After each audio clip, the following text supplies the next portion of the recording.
Welcome back, everybody. First of all, it's a new era of The Lookout. Yes. We are here. We are live. We are back in charge. We got some new upbeat music, I'm assuming, in the background as I do this. Right. I'll add it in post-production. But we are here. First of all, I am Meelz. I'm here with the Platinum Showdown boy himself. Yeah. And this is awesome. We are officially back on The Lookout. It hasn't been that long, so I don't know if it's been like an officially. It hasn't really been. I feel like, I know it hasn't been that long, but like you and I have done like a lot of other things. Of course, yes. In the meantime, so like it feels longer than what it is.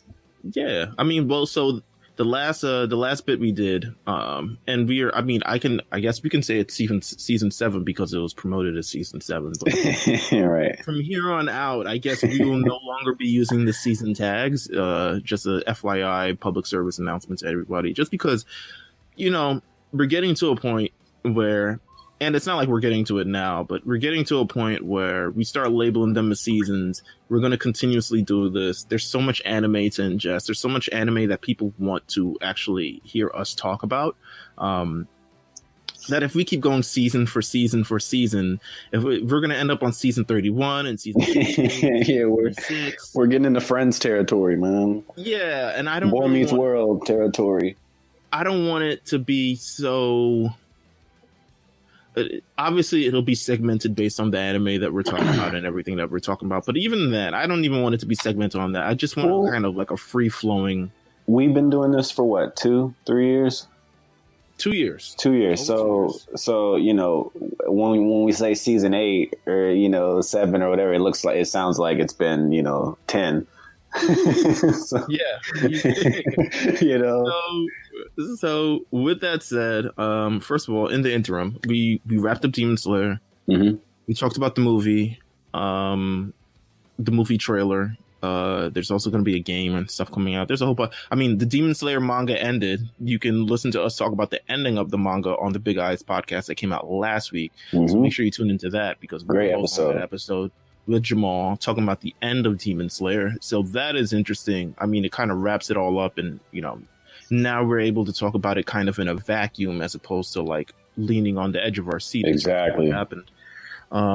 So that should always be fun. But has there been any new anime that you've been ingesting, absorbing, taking in since the last time that we talked? Well, I mean, I have been watching Doro, but that's really like not because, it's kind of new, but like I was watching it previously and I just got back on it. But really, I've just dived into this My Hero Academia. I mean, this is like, for me, it's really tough. Like I have to be like super tunnel vision because sometimes I may watch the same anime over and over again, but I'll be watching 3 other animes that I've already seen over and over again. And that's cool because I'm like, oh, well, I've seen it. I can just play around. But for this, I'm like kind of locked in. Ultra Instinct Goku came out on Fighters, so I was fucking around with that a little bit, and I just thought it's awesome. I mean, I know I sent you a few clips of like some of this. I mean, I've never seen anything like it before. Like, I hit up everybody, and I was like, you guys have to see this. Like, just this clip alone is like, it's a really cool thing. Like, he can basically dodge like almost anything, if you time it the right way, and it's really cool. But it is situational, It's not like he's not like OP to where everybody picks him and they win, But he is a reversal god on that game, so it's pretty cool. And then I got word that Miriam is coming to Jump Force, so obviously. Ooh, you were super excited. This is the top 5 day of the week. Yeah. The game got data mined, so apparently, they pulled his work, and he is coming. So I'm gonna I don't own the game on PlayStation. I never did buy it. But of course not. Right. Gon and Killua are on there, and Hisoka, but like I whatever, still wasn't really that interesting. But once they made this announcement, I'm like, well, I'm just gonna cop it on Switch. Because it's out on Switch anyways. I'm like, I might as well just copy it on Switch, and I'll get all the season passes, and obviously I'm going to play it now. So, you know what? Maybe I'll join you because I definitely need a new Switch game. Maybe we can figure out what Jump Force is and what it's all about. I'm assuming it's still going to be good. No. Yeah, this is more of like I have to. Like it's. I've been. Yeah, my car has been pulled, so I have no choice. This is it, dude. I was so since we last talked, immediately after I finished what was it with Yusuke? Yu Yu Hakusho. Yu Yu Hakusho. So I finished that. What an ending. Good Lord. A great final episode. Mm-hmm. I don't know about the final arc, but the final episode, A1. Then immediately after that, I went into Cowboy Bebop. I was just like, okay, everyone's telling me you about went into two classics in a row. Yeah, I went into Cowboy Bebop because I was really on the energy of that. I don't know. I was just on that time. So I watched Cowboy Bebop. Didn't know it was one season. Didn't know it was just 26 episodes. Mm-hmm. Really great episodes. Really great animated episodes. Just great short stories. Great. The format's so unique, right? Yeah, and you fall in love with all the. I mean, there's not many characters to fall. It's not like this fucking show we're about to talk about. Right. 59 people, and the list is continuing to grow. But you fall in love with all the main characters in some way, one way or another, and they add the level of sympathy to them, and kind of they try to do the best to wrap up all their stories. I still feel like if they decided to go again with another season, which I would find it hard, it's kind of left open ended.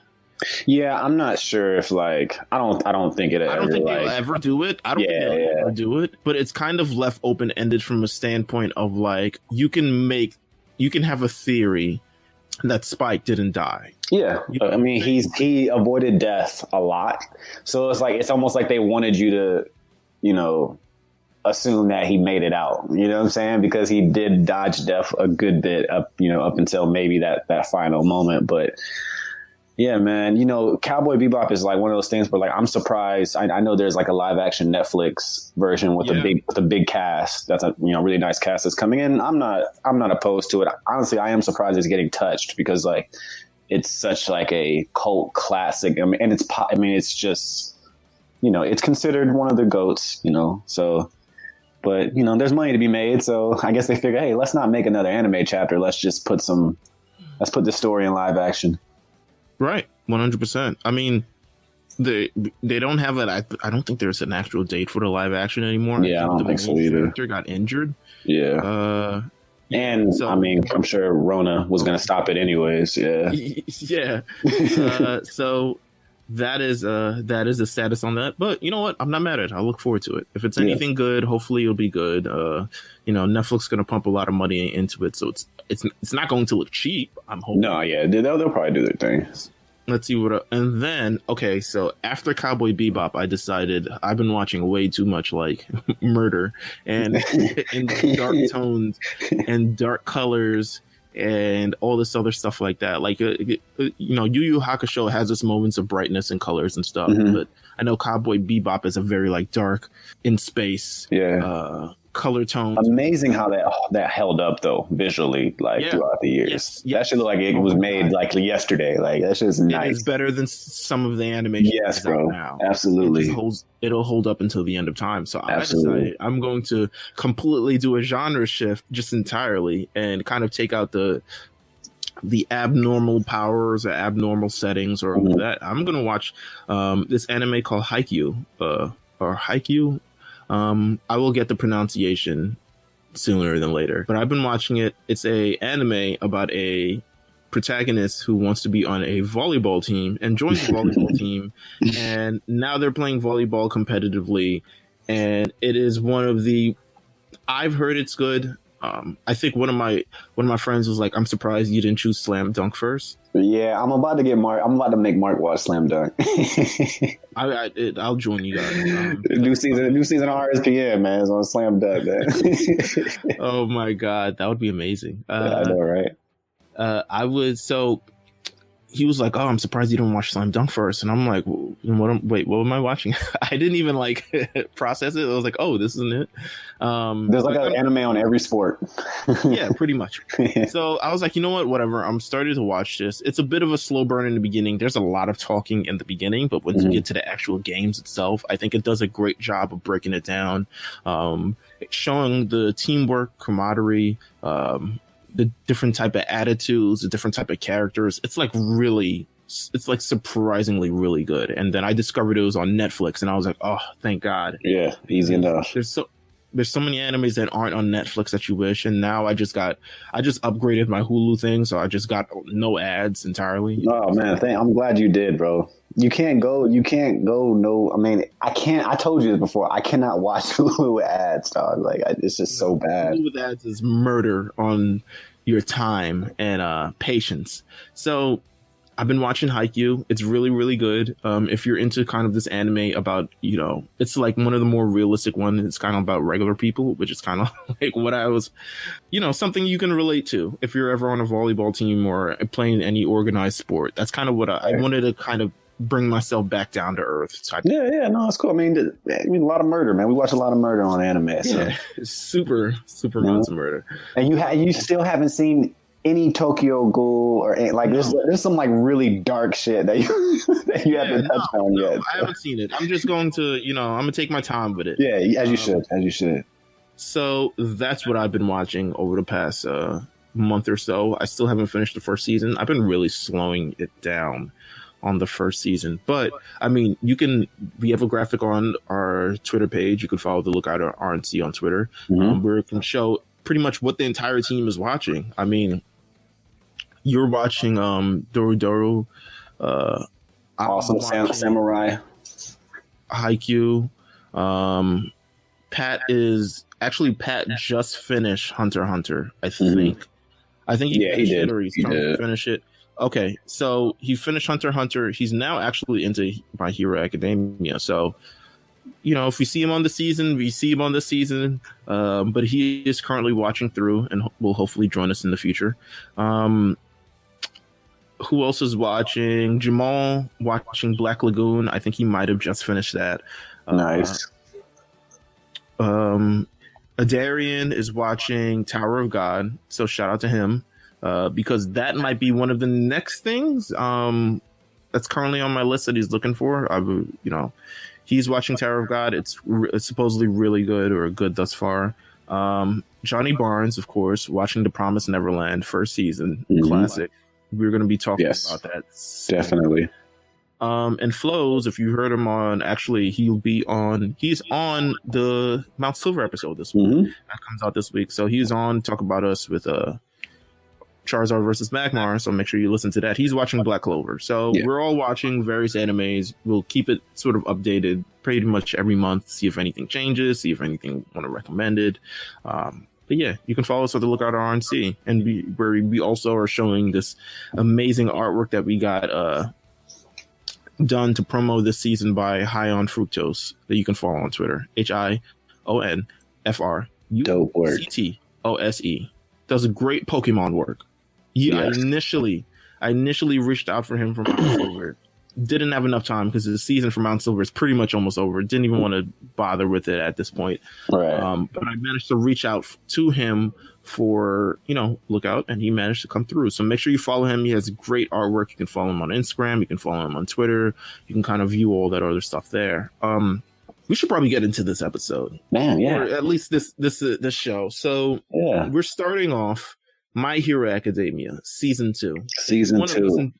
If you want to listen to our thoughts on Season 1, we did it last summer at Kame House. Go back into the archives. It's still up there. You can scroll back. It's not too far. It's just from last summer. You can scroll back and you can see what are our thoughts on Season 1, which I think our overarching thoughts were the final sort of the terrorist attack kind of scene where the students have to fend to themselves. Yeah. And then All Might shows up, kind of awesome. We also had a critique of too many names, too many people to memorize, too many things like that. But overall, and I think we also asked if it was like an industry plant type of series. We did. Still, I've still got suspicions.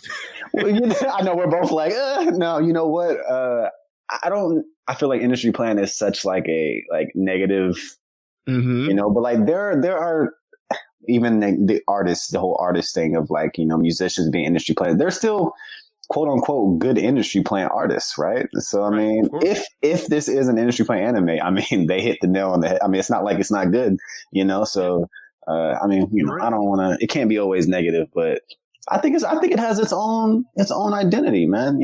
I think it's legit.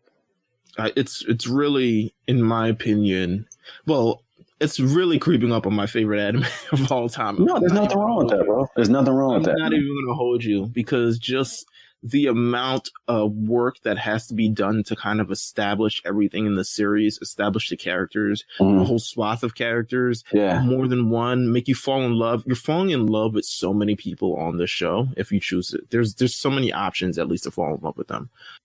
So they've done such a great job. I think on season 1, you kind of wrapped up. The villains have been plotting to kill All Might, and All Might's time is winding down. His flame is starting to burn out, and he has chosen his successor, who is Izuku Midoriya. And then every episode, he's like, man, I got 20 minutes left, man. I can't do 15 minutes left, man. 10 minutes left.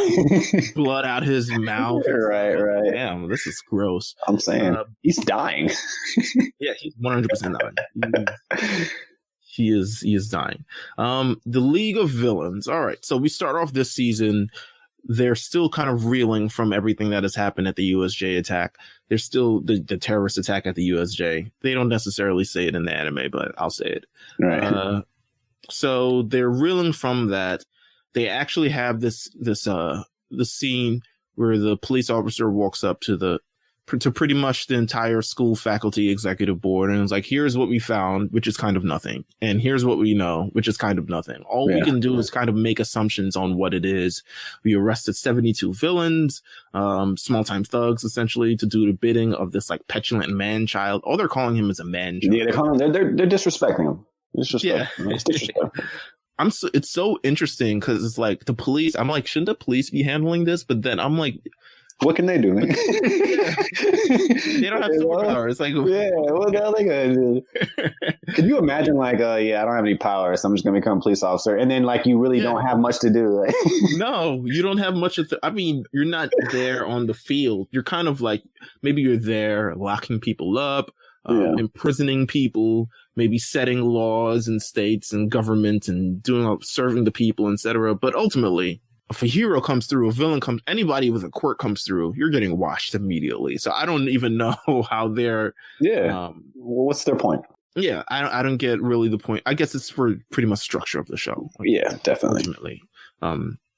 The sergeant of we'll see it later in the season, but their sergeant is pretty much a dog, which harkens me back to Dragon Ball, which the head of the West City is also a dog.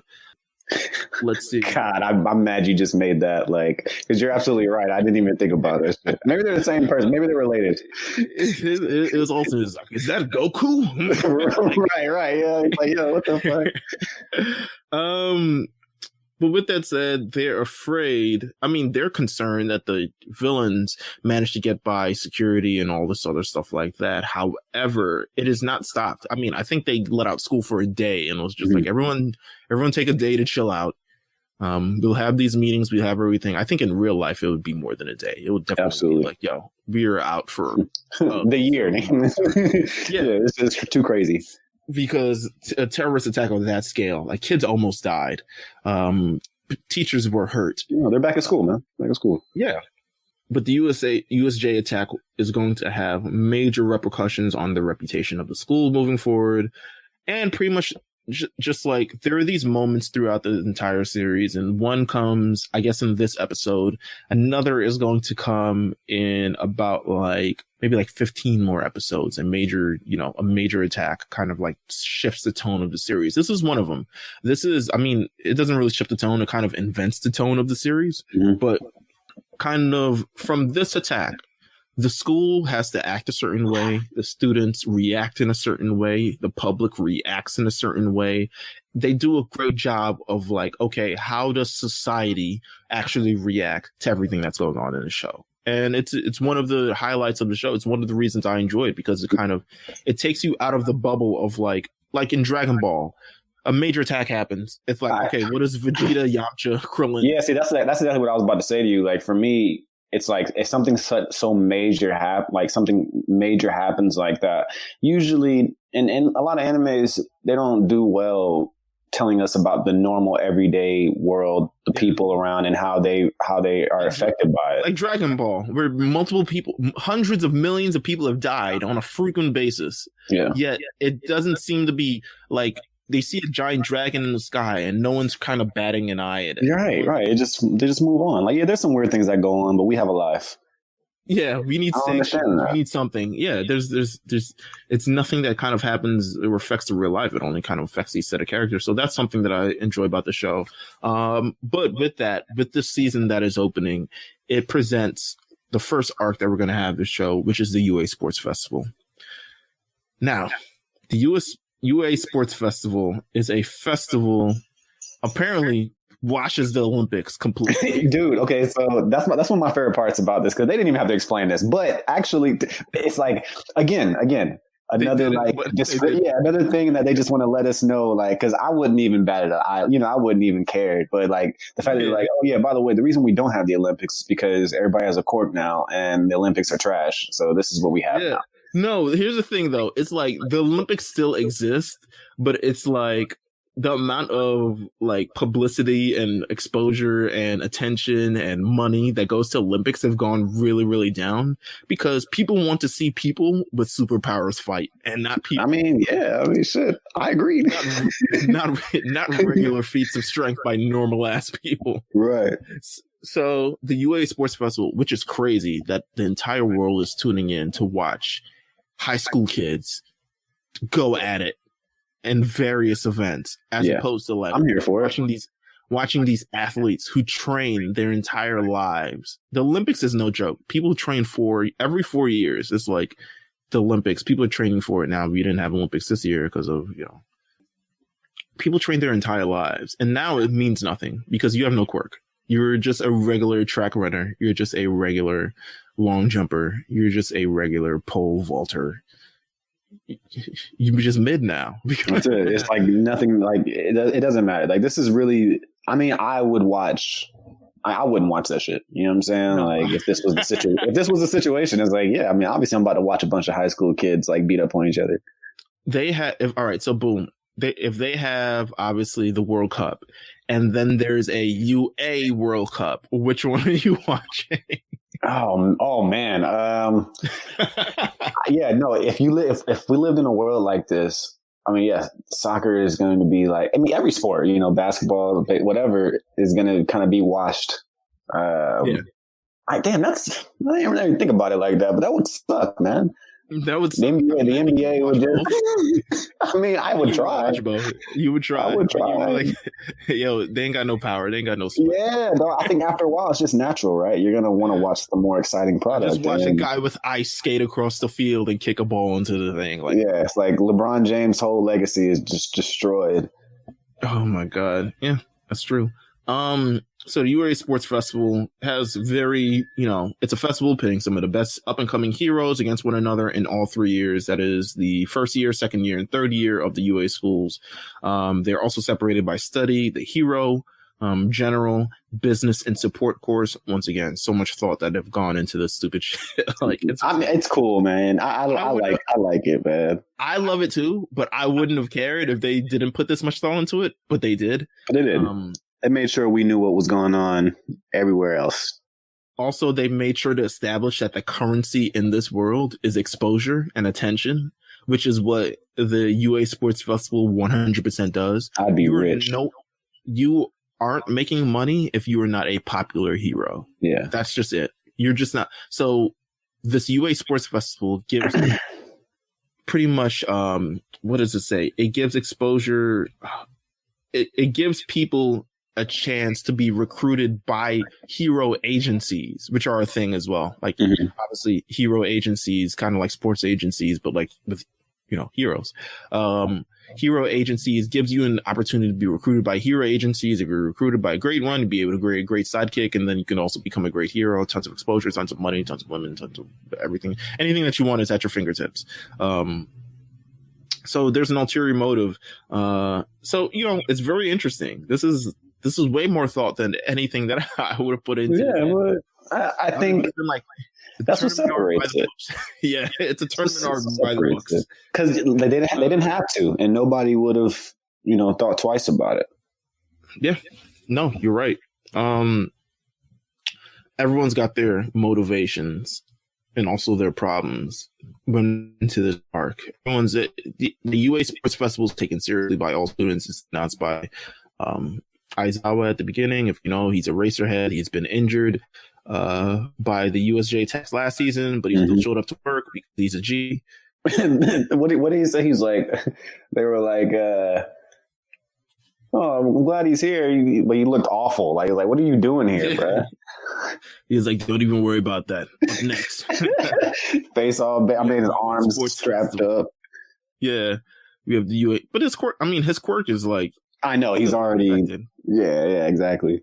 He just is what it is. But you know what? Eraserhead, one of my favorite things. Actually, once you get deeper in the actual manga itself, kind of really establishes Aizawa and a couple other people. Dope. Again, the show, the mind. Everyone's got motivations and problems. Let's start off with the first one from Ochako Uraraka. Ochako Uraraka, you may know her. What a name. They didn't create names yet, so I'm not going to go by their. I was about to say, dog.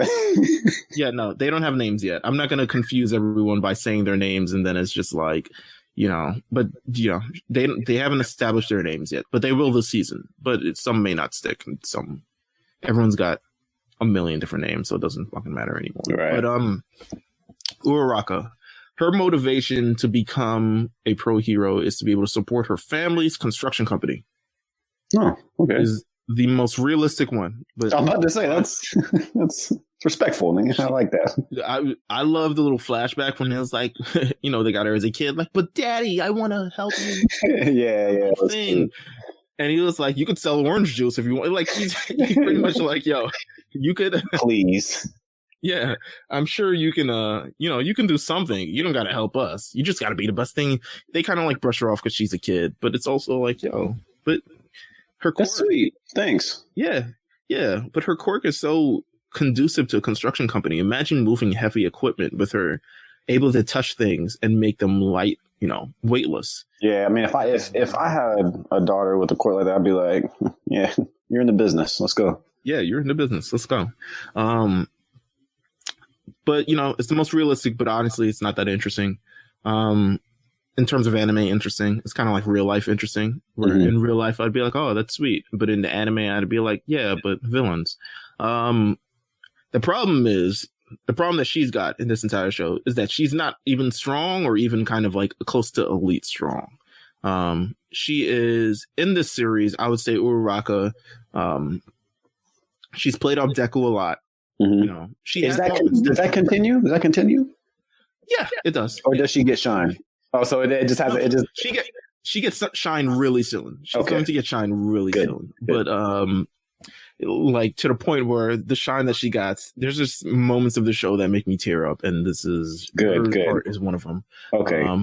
Yeah, but she's not established as really strong or anything. She's in class 1A, so yeah, she's strong to kind of an extent, but she's not like, Todoroki just friggin' demolished the building. Right. I mean, not comparable. Not comparable at all. Deku's got a motivation. Deku wants to be the top hero with ambitions to be the new symbol of peace, like All Might. His problem is he still cannot properly control One for All. Even after last season, he's broken all of his limbs. He's broken all of his fingers. He's broken his arm. He's broken his legs. He's done everything. He still cannot control the power that is All for One. And also, he's still kind of I put this on the thing. He's still kind of pussy. Like he's still, he's very still kind of like, even though he's gotten this opportunity, still very frail, not very confident. He still questions himself. But I mean, I just find that good character development because there's still parts of this show that I haven't seen. So to me, I don't mind it. Like I see it, but I always assume that there's growth coming, and whatever that will happen. But right. That intro was hard, by the way. I'd kind of skip, not skip over, but we got past that part. But oh man, that is so hard, dude. So hard. It's gonna be on the playlist. It's on the playlist that we're going to release this week. It is, yeah. I buried the lead on that, but here it is. Playlist that is dropping this week. So look out for that. With that said, yes, Deku, he has one of the strongest quirks, but he does not have the strongest resolve. Bakugo, motivation to be the top hero by any means necessary. Yeah. Bakugo, a lot of people's favorite, Jamal's favorite, easily. Yeah, I hear that. I respect that. What's your thoughts on Katsuki Bakugo? I mean, they're basically the same as last season. I mean, I feel like you need this type of character, but I don't know. Like, I feel like he's also the character who can receive quite a bit of development, to be honest with you. Yeah, because it's still like he has like this. I mean, it's not. I don't want to say villain, but like it's just very. There's a very aggressive. Yeah, it's almost like, okay, you want to be a hero, don't you? Like, right. Like it's like it's very like his attitude is so one sided, and if I recall, we definitely talked about like he's a little bit aggravating. I think he's annoying sometimes. But I mean, cool character. And again, like however the development, folds for him, I'm sure it'll work out in the end. Like I said, you've seen way more than me, but I'm sure it works out. And, you learn to love the character for, what he is. Right. Yes. His major problem is that he is a major prick, and his rage gets in the way of any advancement. He is also super confrontational. 100%. Yeah, all beef. After this USJ attack where he's out there slapping up real life villains as a student, there's no one on campus who can really touch him at this point. Yeah. Like, he's like, yo, I was out there for real. So you extras, it means nothing to me. You mean nothing. You're nothing. I just beat a villain for real. Like, do you understand that? I was alongside All Might whooping ass. So I don't even need to be here right now. Like that's like the attitude that I get from him. But like, this is a formality, but I know that I am the best hero here, period. But like, he's still trying to prove himself though. It's like as confident and cocky and arrogant as he is, he still finds himself, having to prove himself to his fellow classmates, regardless, even if he's not openly admitting it. Like, he wants to still be the one. Right, and he's very much so affected by anyone challenging him. Yes, in that spot. Yes, or not coming in first. right, pretty much. Let's talk about, before we get to Todoroki, let's talk about Shinzo. He's not properly kind of introduced in his name or anything. You don't really get to know his name, but you can look it up. Shinzo, purple-haired antagonist. Yeah, he doesn't last for very long. He's pretty much the kind of one of the antagonists of this just this specific arc. His motivation is to become a hero and move into Class 1A. And he makes sure to, put the threat of God in these students. He was like, listen, the sports festival can also determine how people are shifted in and out of class. Yes, Class 1A is filled up, and I'm in Class 1. I think he's in Class 1C or something along those lines. He's definitely not in 1B, I think. But he was like, pretty much, I can be injected in any class if I make a great performance. So, just watch out for me. I might murk you, because if this is what it takes, by all means, I will do anything it takes to get into Class 1A and to be. I like the purple hair. I think his hairline's jacked up, but I like the purple hair. His little scene was like, I don't know. I feel like that was a weird way to like introduce somebody who's supposed to be, I know, like you say, he doesn't last long, but like, I don't know if I was supposed to be like terrified or whatever, but considering what they just went through, is like, I obviously did not care what any of them had to say, considering like they were like, yeah, we just fought, I'm not like, it's just, there's no competition to me in that situation. Again, yes, we just fought real life villains. Like, talk that shit if you want. Yeah, you can talk that shit if you want, but till you slap a villain in its face. Does his situation become extremely unique later? So I've read things about his. Yeah, I've read things about his like his quirk and stuff like that. Like later, like hasn't even premiered in the anime. Okay, that's what I thought. I've seen, like, I was just reading up on these characters, and like obviously I'm gonna run into spoilers just gradually, but I've read some things about what he potentially has up his sleeve. Essentially, we see him in season 2. You might see him in a later season and probably be an appearance or something, but we really are not going to see him until maybe like season 5 again, like in a prominent role. So who knows? And then, of course, we have Todoroki. Yeah. Half ice. Gangster. Half fire. on recommendations. Didn't even have to take the exam. Just recommended for Class 1A based on recommendations. It isn't revealed immediately why he is, but you can only pretty much assume it's because his father is the number 2 hero, Endeavor. Yeah. Makes sense, man. I mean, shit. That's your dad. His motivation, I mean, it's not even explained. He's still got the I'm too cool. I'm gonna be better than my pops. Just wait. Yeah. He's kind of got the Sean Huntery vibe. Yeah, not as a charming.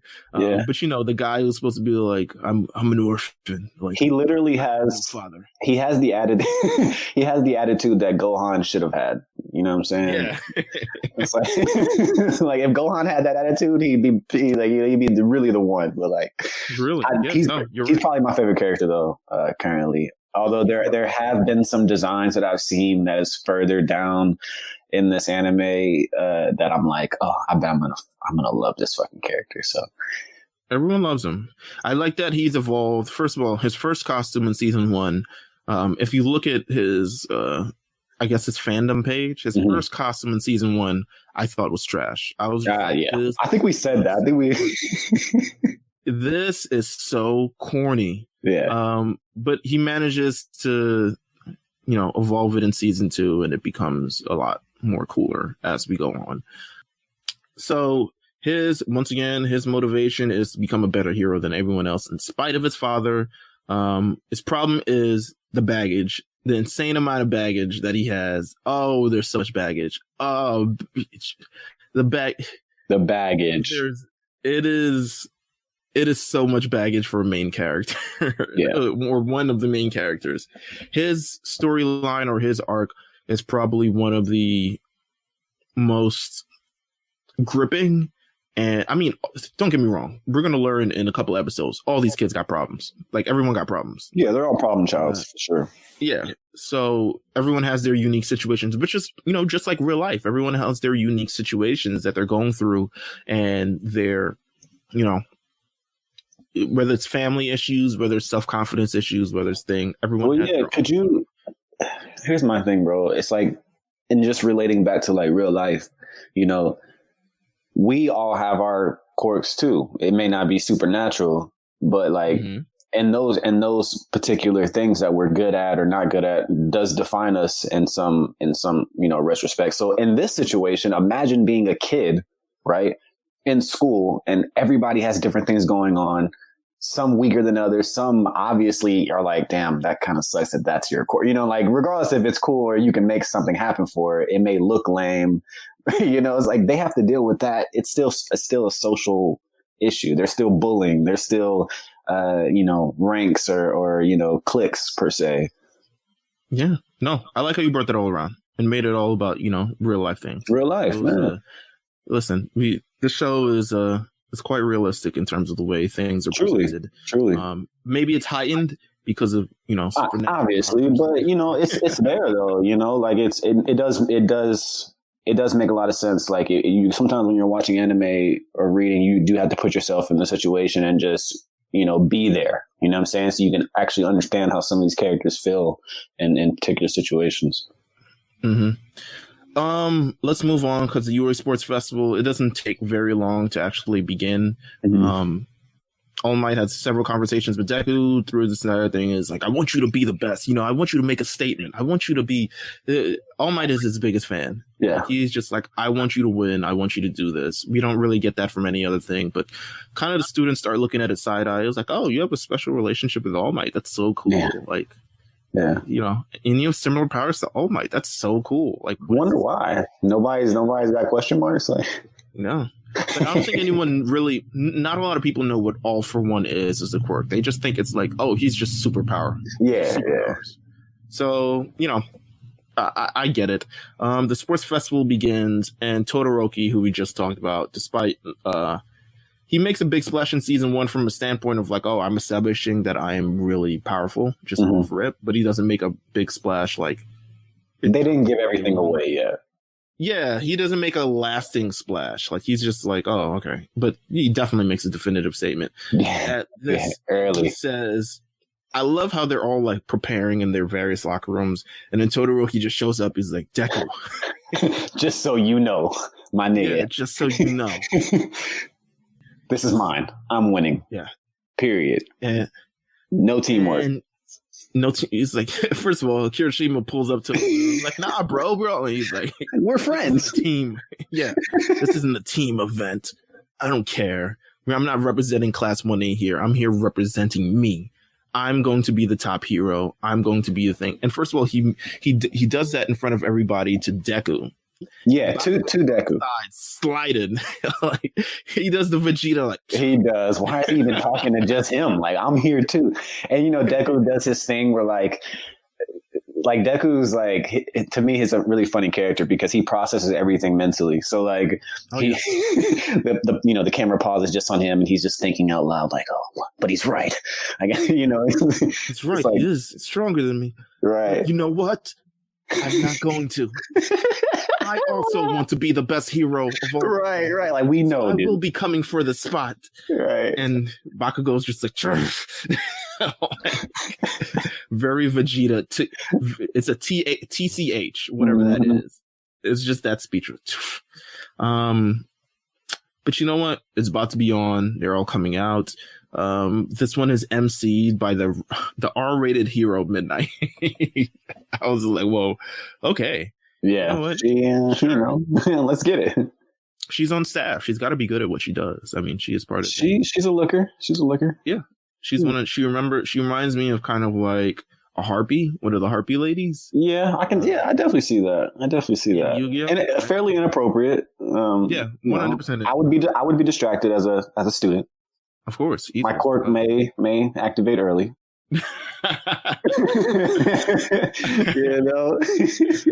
And the commentators for this event are Eraserhead, Mr. Aizawa, and Present Mike commentators.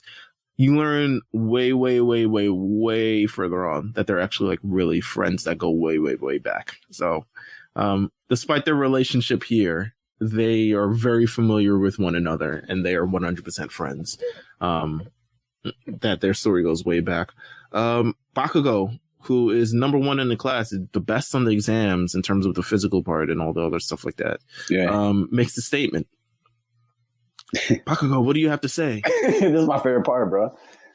I just want to say, I'm gonna win. And he walks off stage. This crowd's trashing him, like. And everyone already hates. Get this guy out of here.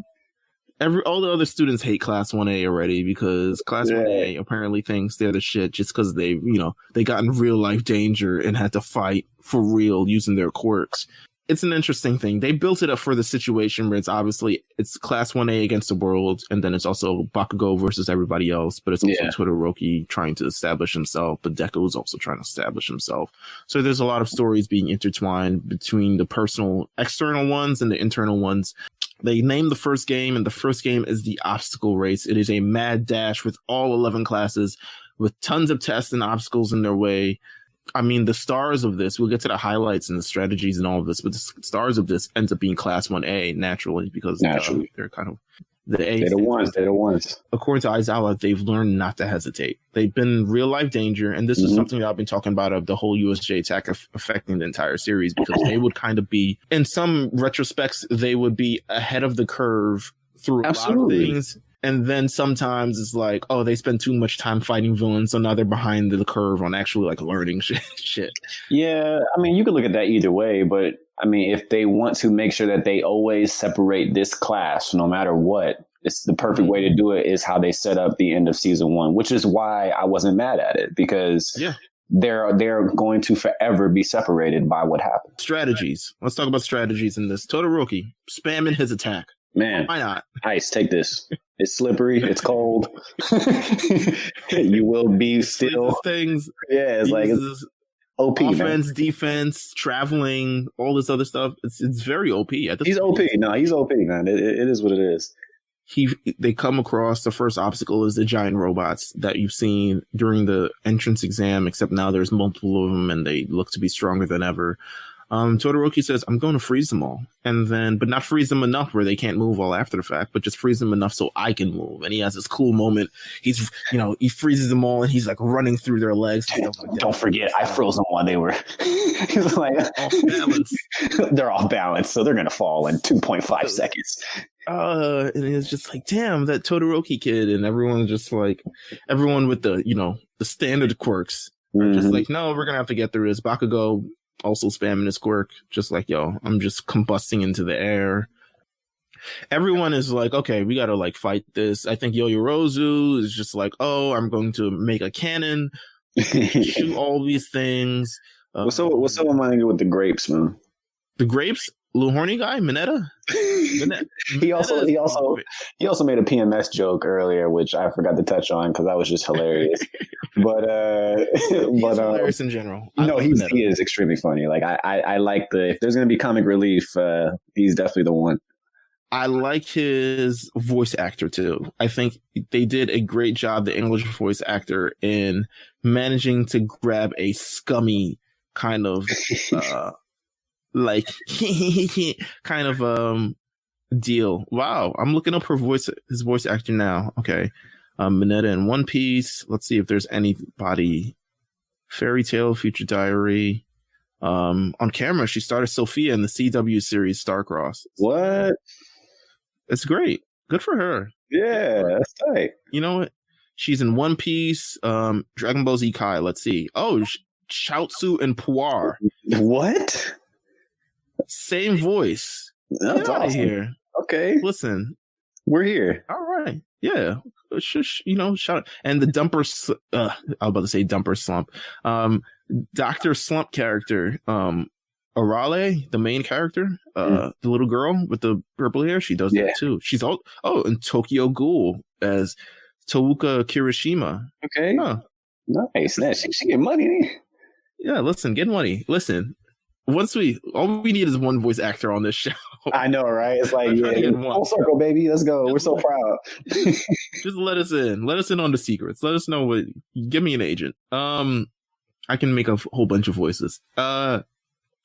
Deku is like, okay, I'm obviously not trying to break my arms or my legs in the first part of this course, or even the second part of this course, or any part of this course, because he knows there are. I'm not trying to do that ever again.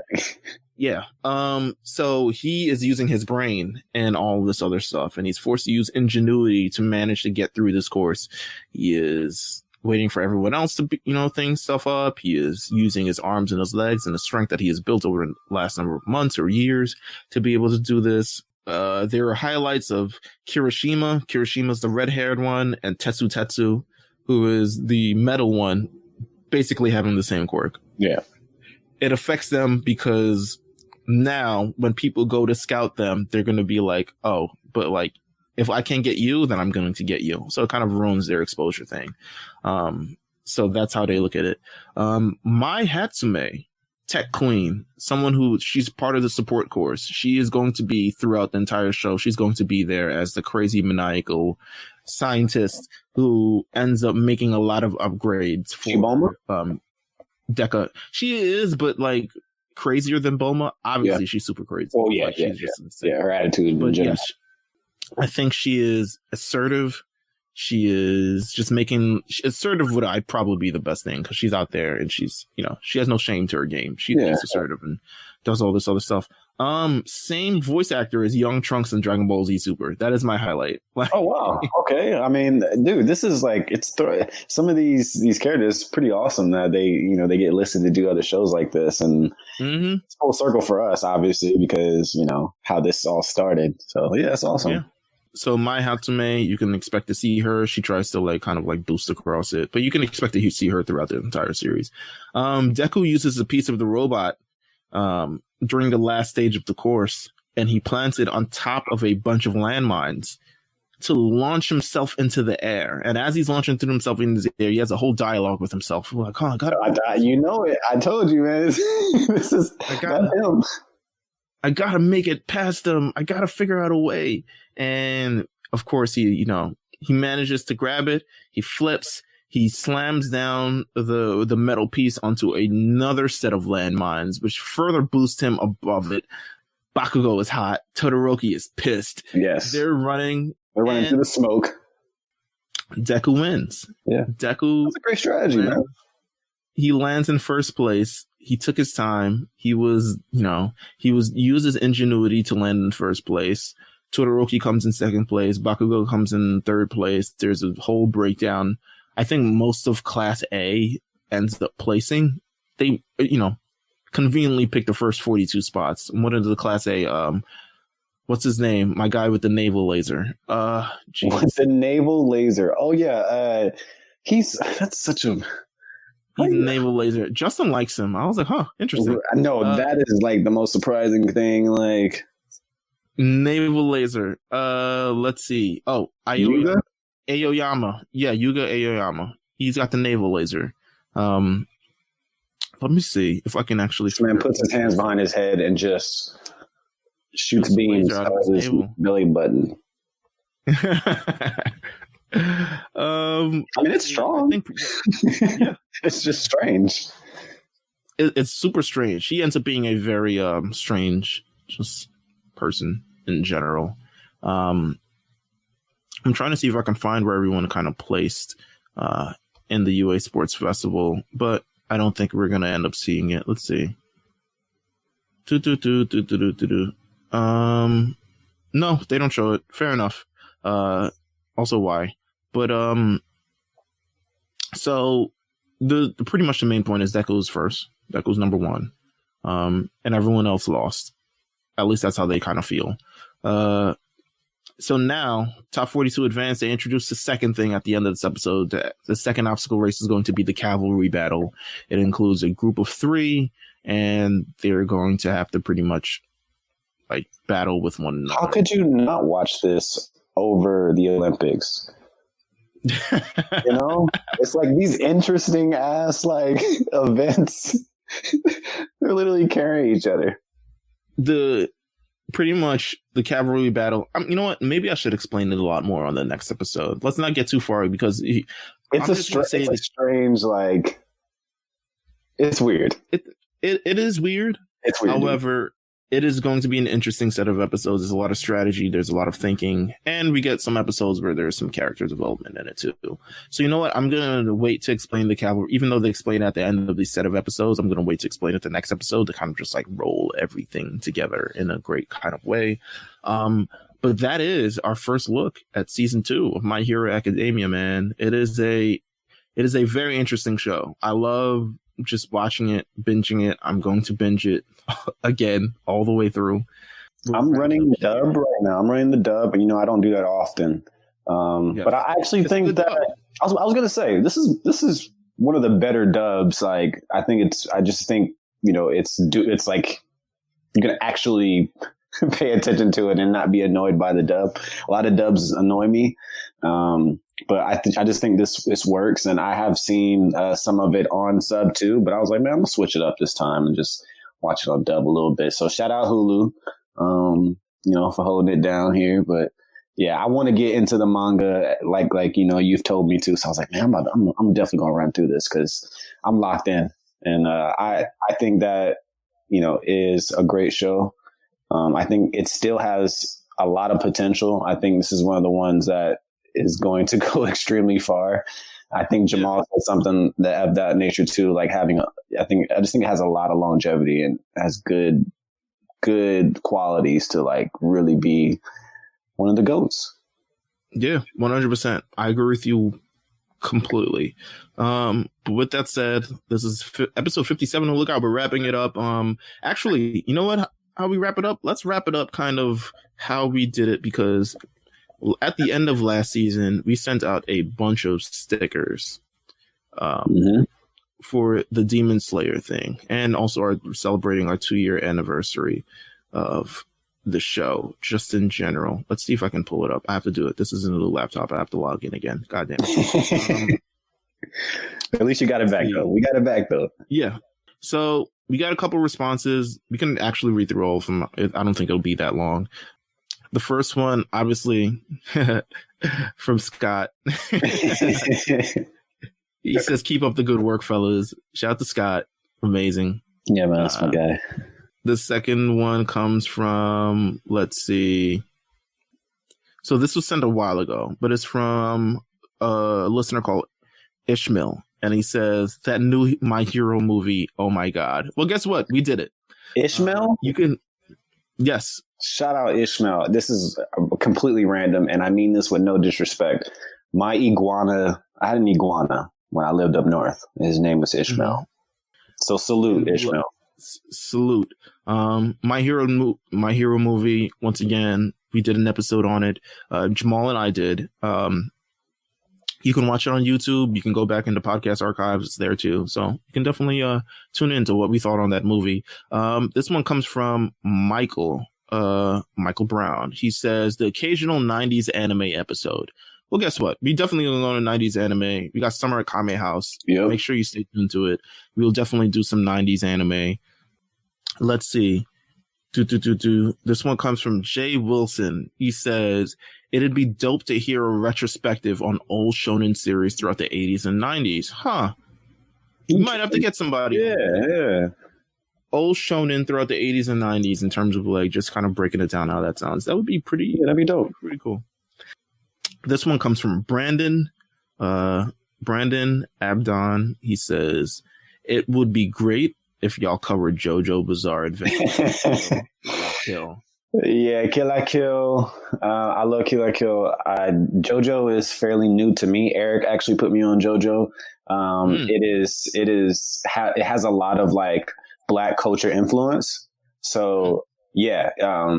So yes. Like real quick, this is random, but it's about JoJo. On this playlist that you guys are going to get later, if it's not already out by the time you hear this, there is a Jodeci song called Freaking You on there. And for people that know JoJo, there's a character who is named Freaking You, but they had to change his name due to copyright issues. But that song is the outro of of that episode. So, but yeah, JoJo has a lot of dope like Black influence. So shout JoJo. We do have to talk about that. Of course. The next one comes from Jonathan Corporan. Shout out to him. Big fan of the show. I've definitely seen his names in our mentions and all this other stuff. So shout out to him. Just want to give a big shout out. He says, been a fan since the beginning and y'all are doing a great job. I would like for y'all to cover more old school anime or more of your favorite anime or maybe even Avatar: The Last Airbender, even though that is not an anime. Let me get that Dragon Ball Radar sticker. I really love how that looks. That one. Thank you for all your hard work and everything. That's awesome. Okay, so thank you, man. The Dragon Ball Radar sticker. I do still have some. The unfortunate part is it is at my desk at work. I've not been at work. I may have some too. I'm not even sure. I have to look. If you have some, I'll send you information so we can send one your way. If not, you'll have to wait a little bit longer. But I can definitely send it. When we get back to work, I'll send it. The next one comes from Victoria Johnson, who is a friend of mine. I've known her for quite some time, went to school with her. She said, Sailor Moon crossover with the Sailor Moon fan club podcast. Of course. Hey, man, I've been pressing Meelz for this anyways. So I need to go back and look through Sailor Moon because man, Sailor Moon is good. I watched it once as a kid. That was kind of it. But yes, Victoria, of course. Yes. First of all, host of the Moonies pod. So we retweeted a lot. Sailor Moon fans galore. I've known that from her for years. So yes, big fan of anime, big fan of hip hop, big fan of writing. She's just amazing in general. This one comes from Antonio, who is also a big fan of this. I've seen him in our mentions and just him commenting on stuff a lot. He just says, at the moment, just thank y'all for keep doing our thing, keeping people's normalcy during this time. Thank you for that. That means a lot. I appreciate that. Let's see if we have any more. Okay, this one comes from Vanessa Sotomayor. She says, would love to hear you guys cover Attack on Titans or Seven Deadly Sins. Wow. Okay. I mean, Attack on Titans. It's not my forte. I'm all for, checking it out. But that'd be cool.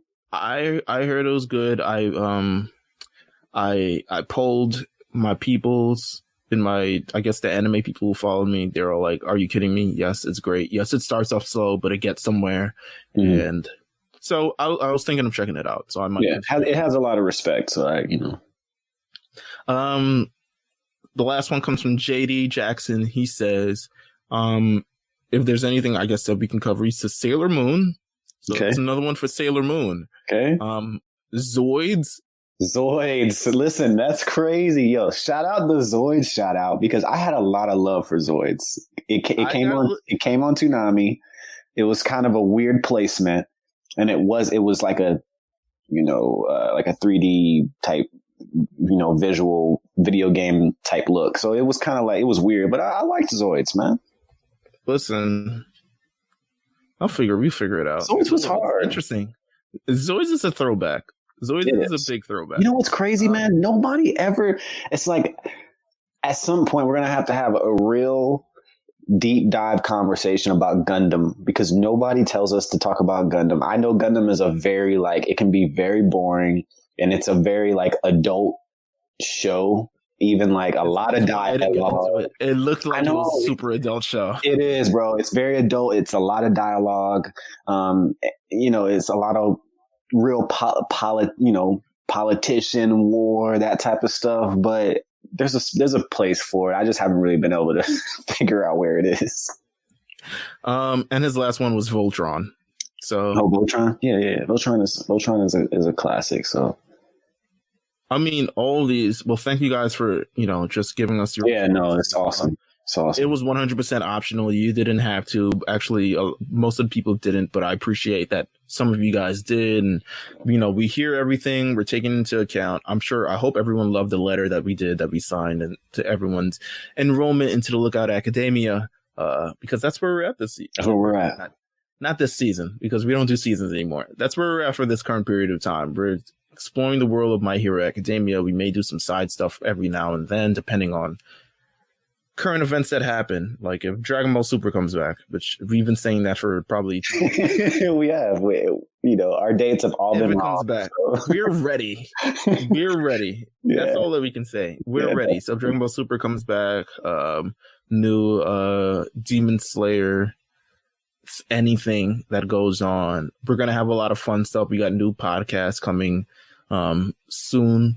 We've got new content coming soon, so make sure you follow the Lookout RNC on that, so we can stay tuned to all the stuff that you can engage in. And we'll probably have more giveaways in the future. We'll definitely do more giveaways. But yeah, that has been this episode. Lookout episode 57. Thank you guys for tuning in, and we will see you guys next week. Yeah, peace.